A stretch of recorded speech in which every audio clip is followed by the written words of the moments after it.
Hey guys, Michael the DC Multiverse Collector here. Really excited to be bringing you this review of the McFarlane Toys DC Multiverse Owlman Gold Label. Now this is a gold label because it is a Walmart exclusive in the United States. In Australia it's getting a wider retail release online, so you can order it from just about any online retailer that sells Multiverse, so that's great. This was a sample provided to me by Head Start Toys, and I'm very grateful that I can bring you a relatively early look at this figure.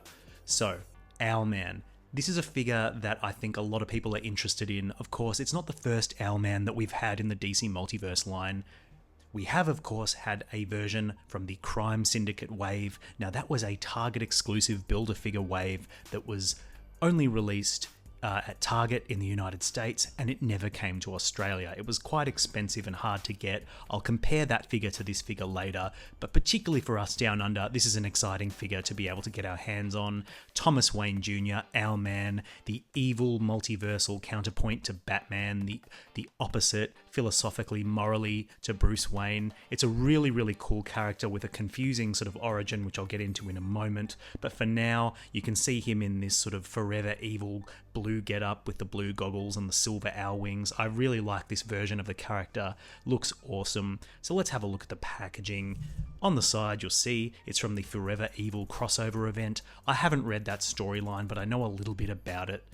On the back, you'll see we have this tremendous art of Owlman looking terrific with his winged cape splayed out. Looks terrific. Anyway, let's get it out of the box and see how cool it actually is. So here is Owlman with all his accessories laid out. Now I say that with a hint of dry irony because, as you can see, Owlman doesn't really come with anything beyond the bog standard and the basic.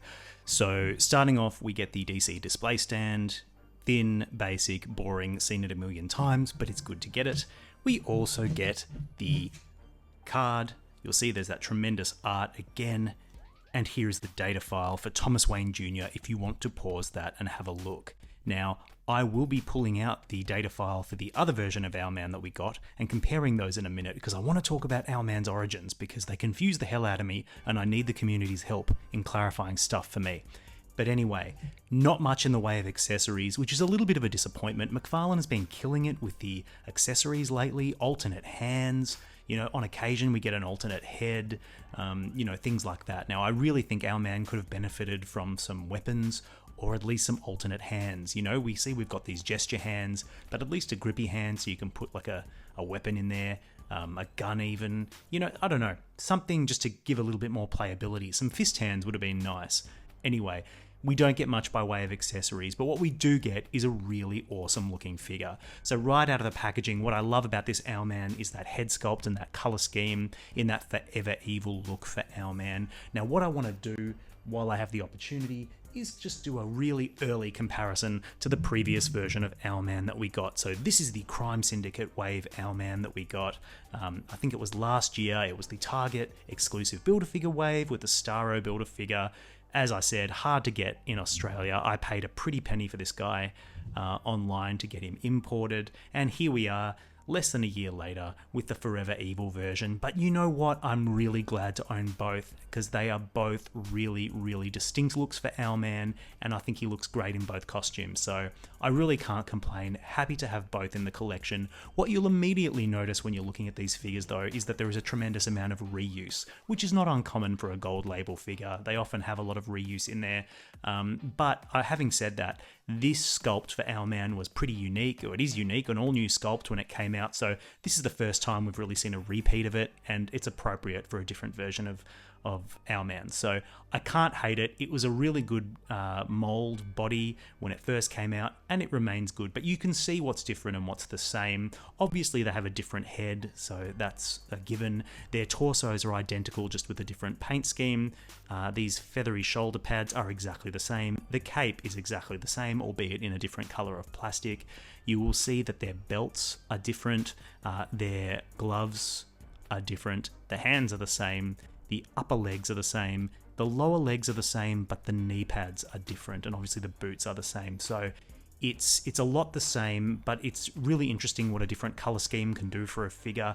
Anyway, what I want to do now is I just want to compare these guys in terms of their origins, because as far as I'm aware, they are actually different versions of Owlman. They are both Thomas Wayne Jr. They are both from alternate universes, I believe Earth 3, but I believe one of them might have a different origin to the other. So let's do a little quick comparison between them. And here are their two data files, and you will see that the Crime Syndicate wave Owlman is fighting to avenge the deaths of Bruce and Thomas and Martha Wayne at the hands of Boss Gordon. So that's the Crime Syndicate origin. But the Forever Evil origin has Thomas Wayne Jr. plotting with Alfred to kill Bruce and Thomas and Martha to sort of get the Wayne fortunes. So they both have these really dark, bleak origins. They are both sort of ruthless, nihilistic Thomas Wayne Jr.'s, but they are not exactly the same in terms of their origin. So that's really interesting to me. You know, they are technically from Earth 3, both of them, but in different continuities. So yeah, if someone can clarify how this all works, I would really be grateful. As far as I'm aware, there is actually also a mainline continuity, Thomas Wayne Jr., who goes by the alias Lincoln March, who is in fact affiliated with the Court of Owls. So if you've read the Court of Owls storyline, you'll have learned the big twist of that storyline. Spoilers, is that Lincoln March is sort of in league with the Court of Owls, and he claims to be Thomas Wayne Jr., Bruce Wayne's brother, and it's sort of left ambiguous in the story as to whether he or not Lincoln March is Thomas Wayne Jr., but he, claims to be, and he has sort of an owl costume, and that is sort of like a prime or mainline continuity version of Owlman. Really interesting. I hope we get a figure of the Lincoln March Owlman someday, but for now we get these two. So let's get Crime Syndicate Owlman out of here and take a closer look at our new Forever Evil Owlman. So aesthetically, I think he looks wonderful. The blue color scheme looks great, and what little paint there is has been applied really, really nicely. Starting with the head sculpt, I think this is probably the best part of the figure. It's cast in a couple of different colours of plastic, the silver, the black. There's the beautiful light blue goggles, which I think look tremendous, really, really clean. And I do like the skin tones on his face as well. I do think the expression maybe could have been more interesting. This is a really brooding, nihilistic, evil character, and I just think maybe a little bit more could have been done to convey that personality. The goggles don't allow for a lot of emotion, so I think a lot needed to be done with the mouth, maybe a sneer, maybe some teeth. I don't know, let me know what you think. This is maybe a little bit too neutral for my taste, but putting that aside, look how brilliant it looks with those feathers in the mask around the side. Looks great. A great head sculpt, which, given this, that's primarily the newest part of this figure, is the head, and McFarlane has nailed it, so that's great. You will see that the Owlman logo has been painted beautifully, silver and blue. Really, really nice. There's not a lot of paint on the rest of the figure. He's cast in black and blue plastic, but I really like the shade of blue, and the suit is covered head to toe in texture. So there's this beautiful wrinkles and textures and seam lines all over it, which sort of elevates this guy from being sort of a bog standard basic piece of plastic to something looking more like a collectible, which I really like. You'll see even his diaper piece has really nice texture in it, and I like how the armor, in the torso, has all these sort of sculpted lines that really give it some sort of dimension. So overall, this guy doesn't look overly busy. He's not sort of overdone, but he's not basic either. It's kind of just that beautiful middle ground. Sure, they could have given him maybe a wash or something, a few little highlights of paint on the belt. If this was maybe a chrome color, would have looked a bit nicer. I don't know. You could do a bit more, but what there is here I think looks brilliant. The cape itself looks great. It's the same cape as we've got before, but this time it's been cast in this sort of pearlescent, silvery grey. I think it looks really good, and it's hard to convey here, but it's actually quite translucent. If you shine a light up to it, you can kind of see through it a bit, which I think looks really nice. It gives it like a feathery feel. Really, really nice cape. I love how flexible it is, allows for some nice posing. Head to toe, this guy's packed with detail. Look at the boots and the feet. The sculpted joints here at the ankles look really, really nice and fit in. And on the back, the wrinkling in the suit continues. The sculpted detail. Yeah, overall, he looks great. Now, in terms of articulation, we've seen this body buck before, so there aren't a lot of surprises, but let's go through it anyway. Head rotates 360 degrees, no problem. You get a little bit of rock from side to side, but not much, so you can kind of force it a bit, and you get a little bit. It's a bit stiff, but if you really put some pressure, you can get some nice movement out of it. Now, he won't look up much because of those sculpted feathers, but he will look down about that much. So that's just a feature of the design. Not sure what they could do about that, to be honest. The head does just about everything you could reasonably expect it to do. More than a T-pose out of the arms. Shoulder swivel. Bicep swivel. Double jointed elbows. Rotation at the ball joint wrist and a hinge. Diaphragm cut. Full 360 degree rotation. Oh, and at the waist as well. Had to put a bit of pressure there, but you can rotate him at the waist and the belt moves with it, so that's nice. In terms of ab crunch, you get a decent amount of forward ab crunch, but like most McFarlane figures, all the action is in the backward movement, like that. Legs, perfect splits, kick out 90 degrees, so that's nice. You'll see that because of this diaper piece here, you get a decent amount of arse continuity. I give him an arse continuity rating of 8 out of 10, so that's pretty good. Double jointed knees, really, really good. No swivel to speak of. Feet hinge up, feet hinge down, rotate, and there's a pretty generous rocker and toe articulation. So overall, this guy moves pretty well. You know, solid, rock solid. And just an example, you know, people complain about McFarlane articulation, but this guy moves about as well as most of the bog standard Marvel Legends out there, discounting, you know, the Spider-Mans of the world that are extra engineered. This is good stuff, and I think you could get him in just about any pose you could conceivably want to for a figure like this. So that's really, really good. Now, let's get on to some comparisons. So to start off our comparisons, here we have Owlman alongside his Crime Syndicate counterparts. Now, the Crime Syndicate, if you're not aware, are an alternate universe version of the Justice League that are committed to evil deeds. So they're sort of the polar opposite of the Justice League.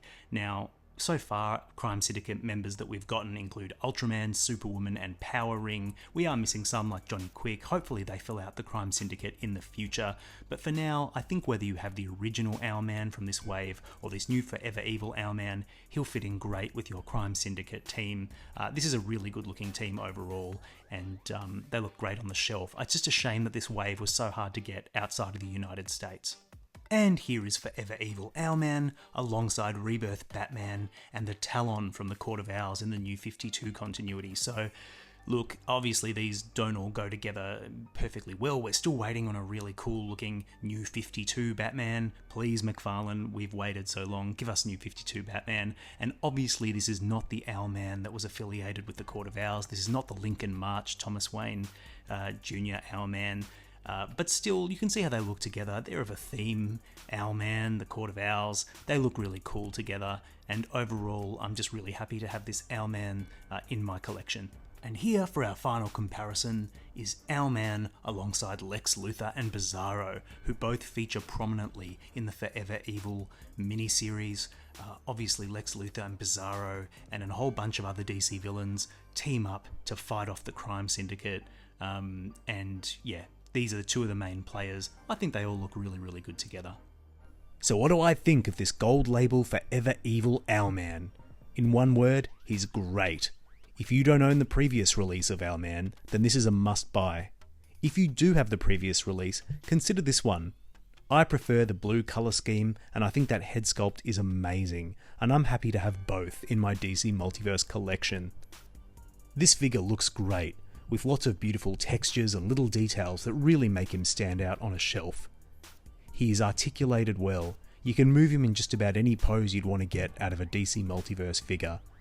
Overall, there's very little to complain about. If I had to complain though, I would say that it's a shame and a bit of a missed opportunity that we don't get any real accessories with this figure. Some alternate hands would have gone a long way to enhancing playability, and an alternate head would have been even better. But for what we actually get in the package, I think most would find it hard to complain. This is a top shelf release for McFarlane, and I hope he brings more of this energy into 2024. Anyway, that's all from me. If you found this video interesting, helpful, insightful, or entertaining, why not give it a like? And if you haven't, please subscribe to my channel. It's a small click for you, but it really helps me out. Stay tuned to the channel for more reviews. I've got Animal Man, Red Tornado, and Nightwing coming up. But in the meantime, friends, happy collecting, and thank you so much for watching.